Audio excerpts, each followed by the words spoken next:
It never starts on time. Good morning. This is Jerry Amati. You are at Wednesday, January 31, last day of the month. Can you believe we have booked 1/12 of the year already? Unbelievable. This is Java with Jerry. We come to you live every Wednesday at 10 o'clock from the penthouse suite of Stadium Center right here in the Platinum Triangle, and we're glad you're with us. I'm going to go over just this one last week what you need to do in case you haven't already learned to sign up for this and to get advice about who our guests are and find out about future shows and the like. And that's go to orangeslice.com.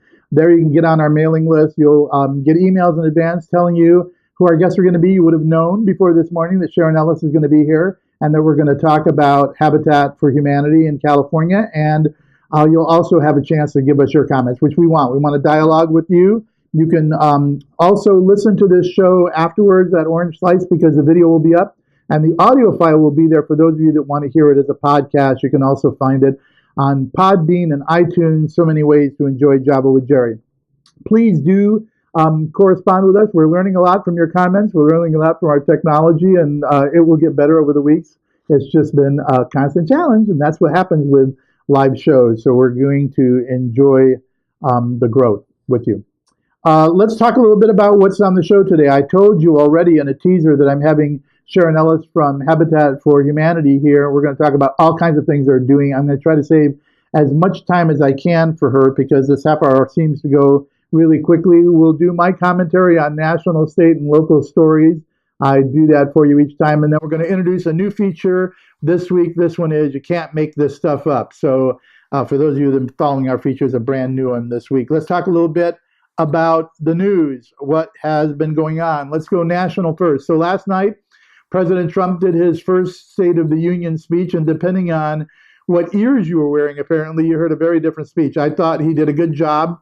It was teleprompter Trump, and so those of us who would rather not have tweeting Trump and have teleprompter Trump, we're happy with that because he reads what the speechwriters write, and he actually does a better job now of reading from the teleprompter than he used to do. So that part of it was good. I thought it was a positive speech. He tried to do what you would expect a president to do. He challenged his base a little bit. He reached out to the other side of the aisle and offered them some path to citizenship for dreamers, some infrastructure, the ability to maybe have some curb on prescription drug costs, the kinds of things you would expect Democrats to like. But of course, if you looked at any of them, that wasn't the case. They all looked like their dog had just died. And Nancy Pelosi looked as though she needed a dose of Metamucil. She was a very unhappy woman last night, hands in her lap most of the time.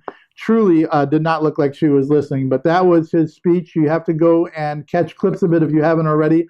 I thought that Trump was un-Trump-like in the way he was challenging the conservatives, although it was a very conservative speech, and reaching out to the Democrats. And we'll see what comes of it. And then afterwards, I caught the response, the rebuttal, and the Democrats were smart because they don't have anybody under 97 in their leadership.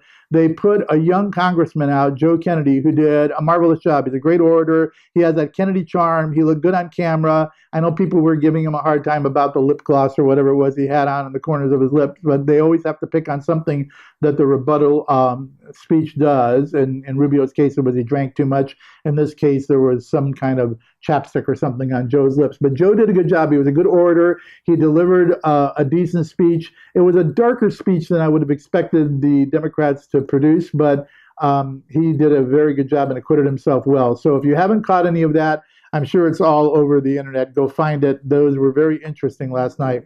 State news, my commentary on that is I won't go too much into Governor Brown's State of the State, although he just delivered it.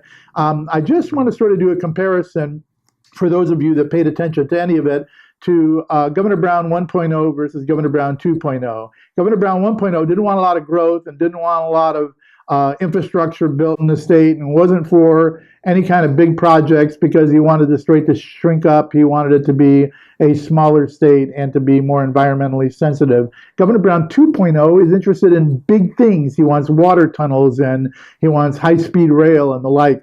both of which I think are foundering. I don't think either of those projects are doing well, but it's an interesting juxtaposition between young Governor Brown and old Governor Brown. He's in his last year. He's going to try to get a lot done. I'm not sure if either of his signature projects will be finished, but stay tuned and keep an eye on that. On the local news, you can't be watching any of it and not paying attention to the fact that in Orange County, in particular, homelessness has been front and center on the news because the county and the local jurisdictions and others who are interested in helping the homeless are trying to clear the riverbed and find a place for them to go. There's a big focus on homelessness, and I think it's important as a subject to be talked about. But this notion that we're going to forever solve the homeless problem, I don't think is true.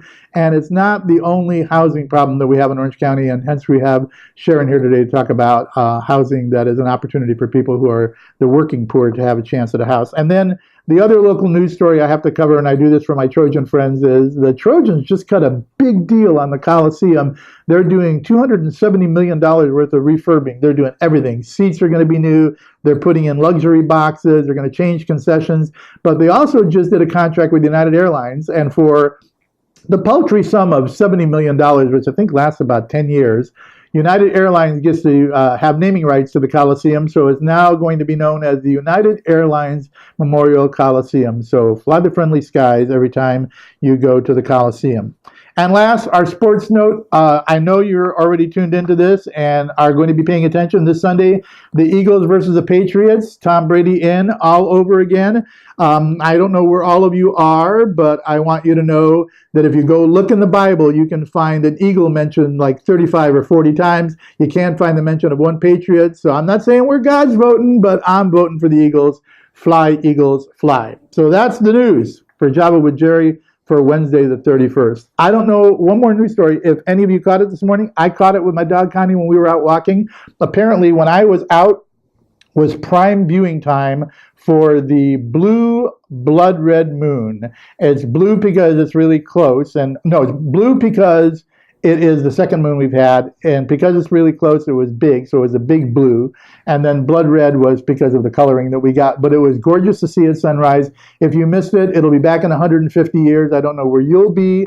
I'll probably be watching from some other vantage point 150 years from now, but it was something to see. All right, now that's the news on Java with Jerry. Let me bring in my friend Sharon Ellis. Sharon, come join us on set. We're going to have her come in, and we'll have you mic up, so make sure you turn yourself on when you sit down, and we will get you in. Can you make it? I can. Tight quarters. We're trying to get a tight shot. So while Sharon's getting settled, let me tell you a little bit about her for those of you that don't know her.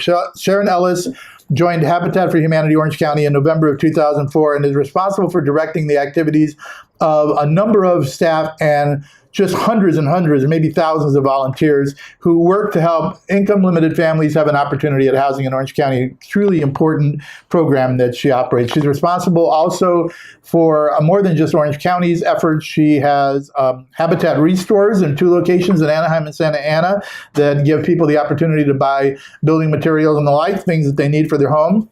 She has 20 years of experience in the field of education and was a teacher and administrator for a long time. She chairs Habitat for Humanity California's 42 affiliate board of trustees. She's also been a member of the U.S. Council Advocacy Committee for Habitat for Humanity International, has a BS in education from Drexel University in Philadelphia, so you're probably rooting for the Eagles. Eagles. Go Eagles. And a master's degree in education from United States International University in San Diego. For more than 40 years, she's lived in Orange County, currently lives in Irvine, and has done some interesting things in her travel. She once traveled to Nepal and joined 500 volunteers to build for low-income families in Nepal. And as a result of that, she has been part of the Habitat International's builds all over. She's now gone to Cambodia, Mongolia, Nicaragua, Vietnam, Macedonia. Oh my God, where haven't you been? All over the world building homes for people. We're going to talk about all of that. Welcome, Sharon. I'm glad to have you here on Java. Thank you. Happy to be here, Jerry. So I want to talk a little bit about Habitat's mission first. Why don't you share with everyone what the goal for Habitat International and Habitat US is? Well, the mission is the same both here and around the world. It is to create a world where everyone has a decent place to live. And it's that simple. It really is. Finding ways, both in our community here and around the world, to transition people from a state of instability into something that is more stable, healthy, and provides truly a step up for families. But real home ownership, this isn't just providing them affordable rental housing, which we have an abundance of, and we have lots of opportunity for people to find affordable rental housing as opposed to for sale housing. So talk about how Habitat does that. How do you partner with these families? Well, what Habitat is always looking for are families who want to transition their family into something that is more stable. Habitat's mission of homeownership is one that really helps a family look at their future in a different way. Okay. By providing homeownership, families are really looking at a greater stability as a family. There are a couple of things that are unique about the Habitat model that I think are of great value and have really been proven to work quite well. Number one, families are putting in sweat equity. So they are going to be sweating. They're going to be out on the construction site, literally sweating, helping build their home, whether it's here or around the world. In the U.S., we commit that not more than 30% of their income is going to go to their housing costs. So you help them manage the way in which their budget is allocated for housing. Absolutely, because many of the families who are coming to us are currently spending 60, 70, sometimes 80% of their income on Sharon, housing. how do you do that? How do you take a family that's spending 70% of its income in rental housing and turn them into a homeowner where it's very expensive in Orange County to buy? Mm-hmm. Land is not cheap. Construction certainly isn't cheap. And yet you cap them at 30%. How does that work? Well, we back into what their housing cost is going to be. When you and I go out and buy a house, that someone says, this is what the house is selling for, and you say, I can afford it or I can't. Right. With Habitat, we are looking at families, so we're looking at their family income. So we're talking about families in the low income range or the moderate income range, depending on the house and where we're building. And those numbers are different in different places, right? They It are. depends upon the economy in that locale. Right. So a family comes to us, they need to have a job. They need to have a history of employment, because they are going to be assuming a mortgage. Right. So we have to have that sense of history and responsibility, because part of this partnership is that they are going to be paying a mortgage. Right. So then we back into what their housing cost is going to be. So instead of me saying to you, well, the house is selling for X number of dollars, we say, let's look at your income. If you qualify within that income range, we are going to work backwards to your mortgage amount based on your income. And then you share the equity based on whatever those calculations are with them over time. And so they're truly building an opportunity to eventually get out to market housing. Absolutely. And that is the goal. Yeah. The goal is not that second generations are going to be Habitat homeowners. Yeah. We want them to be market rate homeowners. And I think, Sharon, that's one of the reasons why I'm so excited to be your pal and to work with Habitat as this firm does, is because you do something that I don't think other people do, which is you give them an opportunity to leave renting and to get into home ownership and eventually get into market home ownership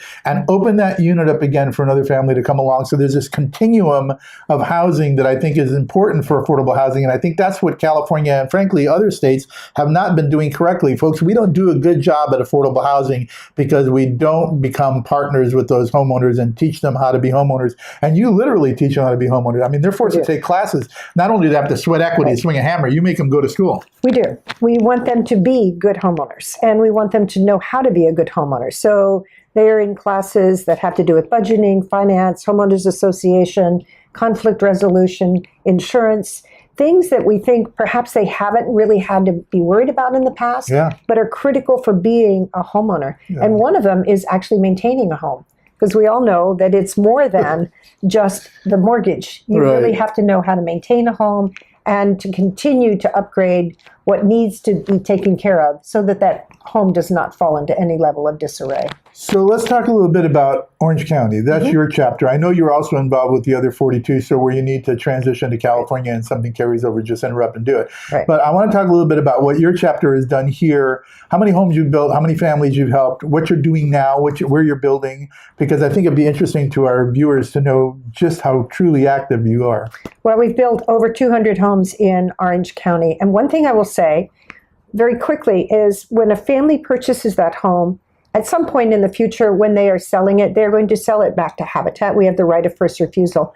And we will be qualifying another family. So that home is going to always be an affordable housing home. Right. For generations to come. Right. And to me, that's exciting. So, and gives multiple families a chance to go through this process we were talking about. Exactly. And that Habitat will be their partner. I mean, it helps them to learn to be a homeowner. Absolutely.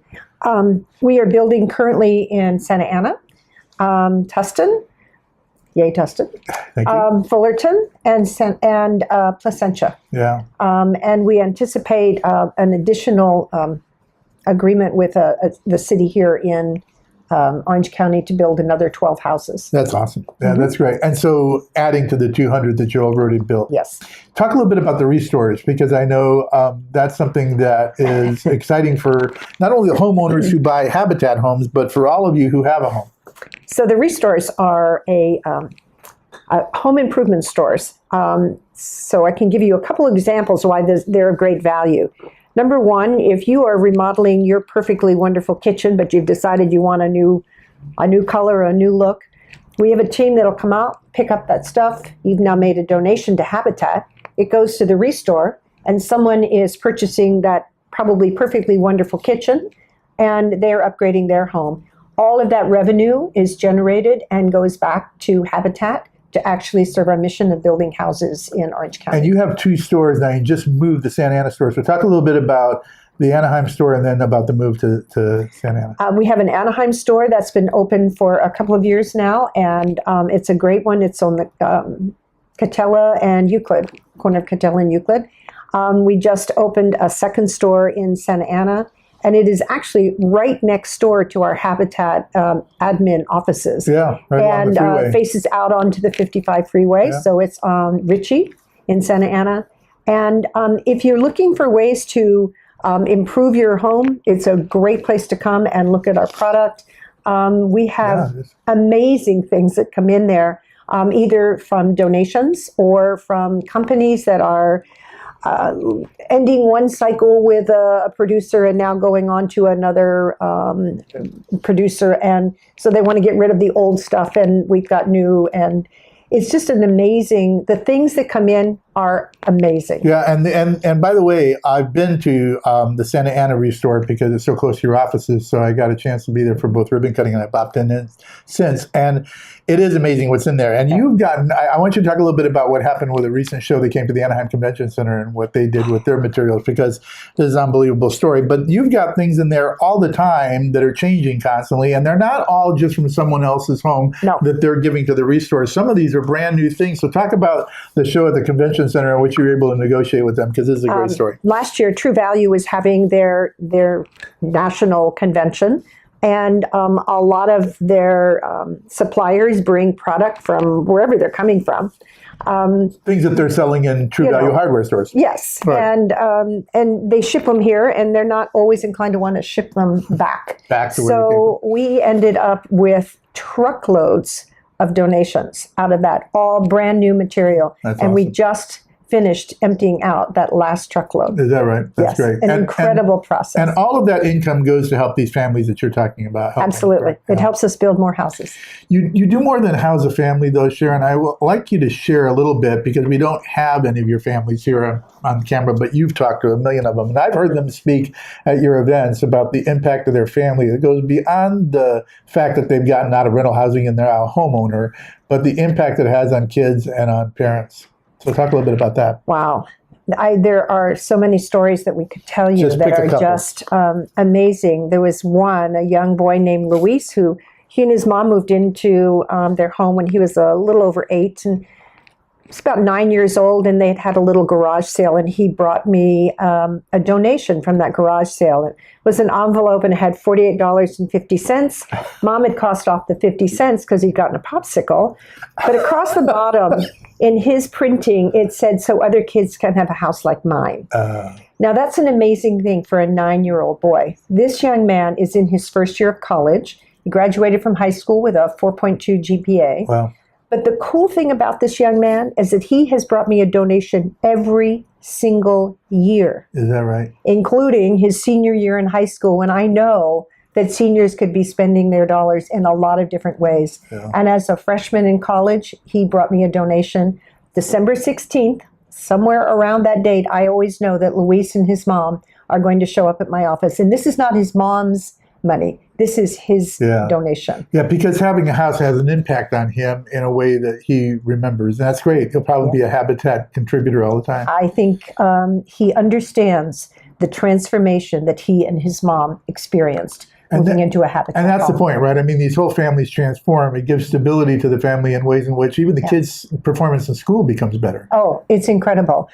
We had one mom who was actually working in Aliso Viejo and living in LA, and she could not find a place to afford that she could afford here in Orange County. She had 4 children, but she was leaving at, 4 in the morning. I mean, just a terrible time for her and her children. Yeah, it's tough. She qualified for a home, one of the homes in San Juan Capistrano. She's now driving like 6 miles from where she lives to where she works. The difference in her children's grades, kids were getting D's and F's.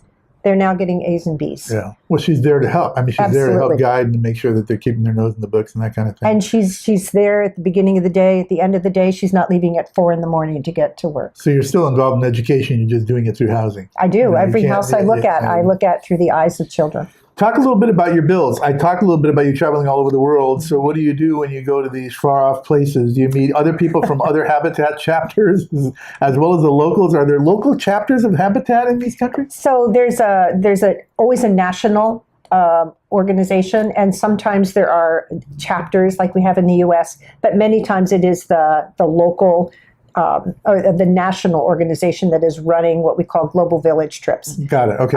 So the first one I did was actually the one in Nepal, where you had to hike up the mountain about 20 minutes from after you got off the bus. You had to hike up, and we were building houses. It was incredible. And so our site super, I said, "What do you want me to do?" And he said, "Well, I'd like you to pick up the machete and start slicing the bamboo." I thought, oh my God. I've never held a machete, and you want me to do something with it? I got pretty good. By the end of the week, I was you were swinging a mean machete. Nobody's asked me to do it since, but oh well. But funny. In many cases, it is building just like we built here, but we're not talking about a house like we'd be building in Orange County. Different kind of it's a structure. very different structure. Yeah. And usually it is working with either bricks that they have there or cinder block. Right. In Mongolia, it was huge styrofoam concrete blocks. It was amazing. But the notion is still the same. You have local people as well as Habitat in there changing the course of someone's life by providing them stable housing. Absolutely. And it was interesting in Mongolia. One of the house that we were actually building for was for a local doctor. And it was amazing.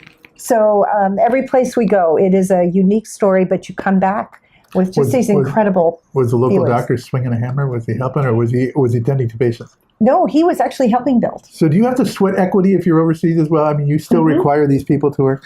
Yes. And I want to make sure that we are clear. You don't necessarily swing a hammer on your own home, right? I mean, you can be a volunteer and actually help build somebody else's home, and that qualifies you as hours into helping Habitat, right? So when we're building more than one house, in many cases when we're building multiple houses in an area, we don't tell a family which house is theirs. Oh, got it. We are building a community, and we want everyone to be building in that community. So you're doing the 12 in Fullerton. You may have 12 different families helping in that community, but they don't know which one they're getting. Exactly. Got it. Because in the end, we want them all to understand that they are all partners in this. They're connected. Yeah. They're neighbors. It is. And the other thing that I think is of great value with Habitat is that if you come in today and you go through that process and you qualify for a home, you don't get a house the next day. Yeah. You become what's called a program family, and that's when we start the sweat equity part.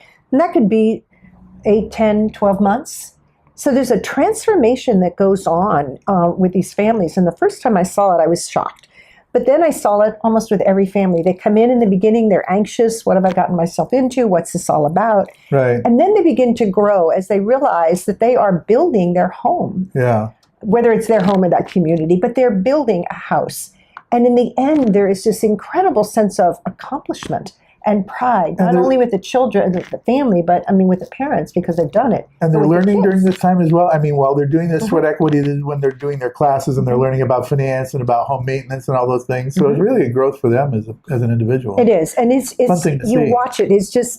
It's beautiful to watch. Yeah, I have heard some homeowners talk about the experience of transforming from a renter into a Habitat family and what it's meant for their lives. And if you ever have a chance to go to a Habitat event and to hear some of these people, and you will if you're a donor, so I'll tell you in a minute how you can get involved in doing that, it's transformational to hear it. If you walk out of there with a dry eye, you need to check your pulse because you're hearing people whose lives have really been immensely affected by what Habitat does. And it's exciting stuff to see. And hearing from the volunteers as well. One of my favorite stories, and I can't remember the gentleman's name for the life of me, it was at one of the first donor events you brought me to. He was talking about being on the second floor of a house that he was helping to work on. He was trying to put in a window backwards, and he repeatedly was trying to get this thing to get framed in correctly, and he couldn't do it because he was putting it in backwards. As he tells the story, a family came up standing in front of this house because this was going to be their house, all dressed in black and white. All the kids had black pants on, white shirts, and a photographer came to go take their picture in front of this house, still in framing, because it was going to be their home. And then this 9-year-old boy comes bounding up, not a completely framed staircase, to where he was putting in the window and said, "This is going to be my bedroom. This is the first time I'm going to have a room of my own." And the guy says, "I all of a sudden realized why I was here and why I was trying to put this window in this room for this kid, even though I was putting it in backwards." So when you hear stories like that, those affect you. So I want others to be able to hear those kind of stories live. Talk about how they can become involved in Habitat. There's more than one way.